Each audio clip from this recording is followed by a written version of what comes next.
Em agosto de 1997, o diretor de um grande banco no Brasil recebeu uma ligação inesperada. O interlocutor se apresentou como o governador do Banco Central da Nigéria e ofereceu uma proposta de investimento única. Disse que o governo nigeriano planejava construir um grande aeroporto e procurava financiamento de bancos estrangeiros. Em troca, os bancos participantes receberiam uma porcentagem dos lucros do aeroporto após sua construção. O diretor do banco viu nisso uma oportunidade de ouro que não podia perder. Concordou imediatamente e viajou pessoalmente à Nigéria para encontrar o suposto governador. Seu objetivo era discutir o projeto, confirmar sua legitimidade e assinar os documentos oficiais. Estava empolgado e confiante de que o banco obteria lucros significativos com esse investimento. Ao chegar, foi apresentado a uma proposta completa sobre o projeto. Supostos funcionários discutiram todos os detalhes do futuro aeroporto com precisão e convicção. Mostraram-lhe mapas, projetos e esquemas detalhados da estrutura e das pistas de pouso. O diretor ficou impressionado e acreditou que estava participando de um grande projeto nacional. Com base no que viu e ouviu, o Banco Brasileiro decidiu transferir o valor solicitado. A quantia totalizava 242 milhões de dólares americanos. Mas poucos dias depois, começaram a surgir dúvidas e suspeitas no coração do diretor. Ele acabou descobrindo que havia sido vítima de uma fraude gigantesca. Não havia aeroporto nem governador. As perguntas começaram a surgir. Quem conseguiu enganar uma instituição financeira desse porte com tanta facilidade? Como ele conseguiu manipular tudo com um nível tão alto de profissionalismo? As investigações levaram a um único nome: Emmanuel Nwood, um nigeriano nascido em 1953. Desde criança, ele sonhava em fugir da pobreza extrema em que vivia. Emmanuel não era uma criança comum. Tinha uma ambição gigantesca e sem limites. Ele via a pobreza como uma prisão da qual precisava escapar a qualquer custo. Seus sonhos não eram simples ou modestos, mas sim maiores que sua realidade. Decidiu perseguir seus objetivos com tudo o que tinha: inteligência, coragem e astúcia. Desde jovem, ele mostrou ser extremamente inteligente e habilidoso. Trabalhou em um banco e destacou-se pela sua capacidade de negociar e lidar com clientes. Era conhecido por sua habilidade estratégica e carisma, que inspirava confiança instantaneamente. Por isso, foi promovido rapidamente até se tornar diretor do Banco Union, na Nigéria. Apesar da melhora financeira, Emmanuel não se deu por satisfeito. Sua ambição ia além do dinheiro. Ele queria poder, influência e reconhecimento. Queria que seu nome fosse comentado por todos, como alguém acima da média. E por isso, começou a planejar um esquema sem precedentes na história da fraude. No início da década de 90, a Nigéria vivia um período de grandes transformações nacionais. A capital foi transferida para Abuja e o governo anunciou diversos projetos de desenvolvimento. Entre eles, foi divulgada a intenção de construir um novo aeroporto internacional. Esse anúncio despertou a imaginação de Emmanuel e acendeu uma ideia ousada. Ele elaborou um plano: convencer investidores estrangeiros a financiar um aeroporto falso. Depois de conseguir o dinheiro, ele simplesmente desapareceria sem deixar rastros. Mas entendeu que um plano tão grande não poderia ser executado sozinho.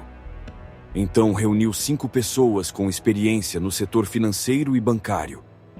Todos trabalhavam com ele no banco e confiavam plenamente em sua liderança. Apresentou-lhes a ideia e os atraiu com subornos generosos e promessas de lucros enormes. Todos aceitaram e começaram a se preparar para executar o plano meticuloso. A primeira etapa foi redigir cartas oficiais que parecessem vir do governo nigeriano. As cartas estavam assinadas por um suposto funcionário, chamado Christian Williams, do Ministério da Aviação. Naturalmente, as assinaturas eram falsas e os documentos haviam sido fabricados pela própria quadrilha. As cartas falavam sobre o projeto do aeroporto e solicitavam apoio financeiro internacional. Em troca, prometiam aos bancos uma porcentagem significativa dos lucros do futuro aeroporto. A quadrilha de Emanuel começou a enviar as cartas oficiais para vários bancos ao redor do mundo. Os documentos eram redigidos com um tom formal e um estilo profissional extremamente convincente.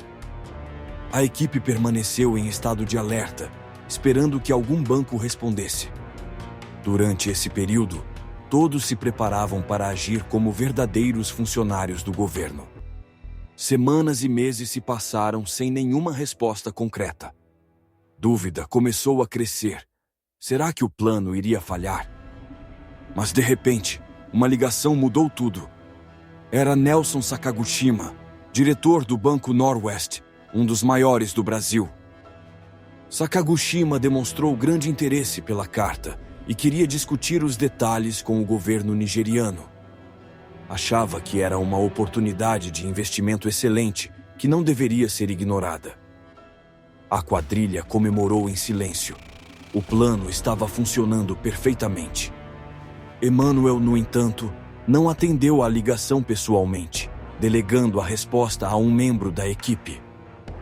Esse membro se apresentou como Paul Oguoma, governador de um estado da Nigéria. Como o verdadeiro Paul não era uma figura pública conhecida, o banco não tinha como verificar a identidade. O impostor convenceu Sakaguchima com seu discurso eloquente e uma presença carismática. Ele afirmou que o acordo era extremamente confidencial e não poderia ser divulgado. Ficou combinado que a reunião oficial aconteceria em Londres, longe da Nigéria e do Brasil. A ideia era manter o sigilo e dar um ar de neutralidade ao encontro. Emanuel assumiu o papel de governador do Banco Central e os demais se passaram por altos funcionários do governo.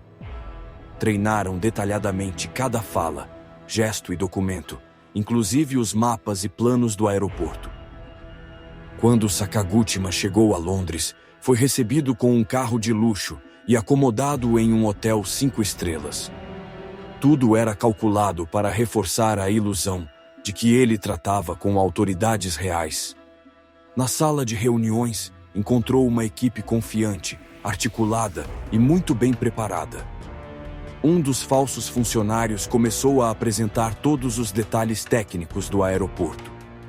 Cada palavra era cuidadosamente escolhida e os documentos pareciam legítimos. O nível de profissionalismo era tão elevado que Sakaguchima não teve dúvidas. Disseram a ele que a construção começaria dentro de 5 anos, mas o financiamento deveria ser imediato. Quando ele questionou a pressa, disseram que havia outros investidores prontos para entrar.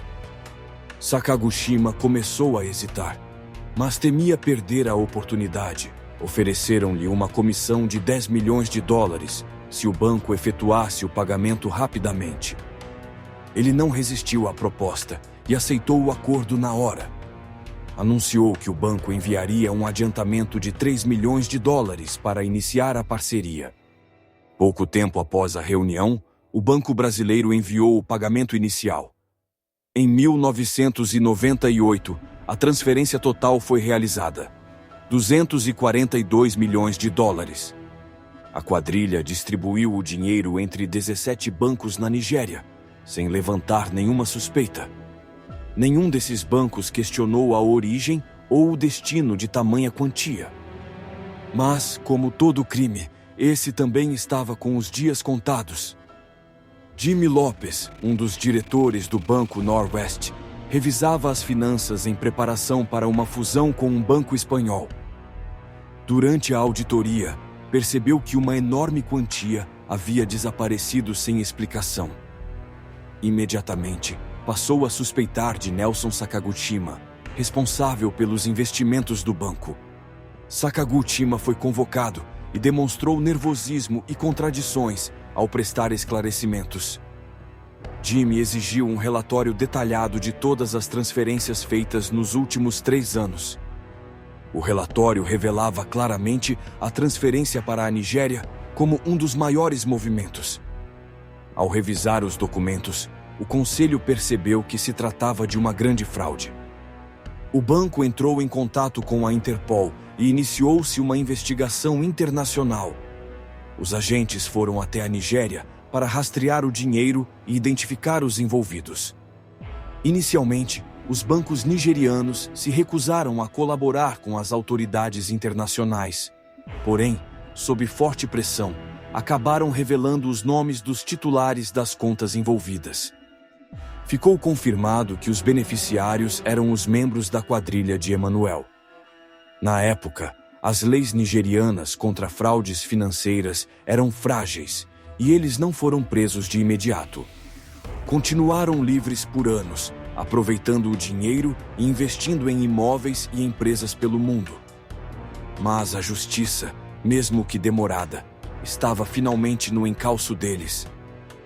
Se você gostou do conteúdo, não se esqueça de nos apoiar com um like e se inscrever no canal.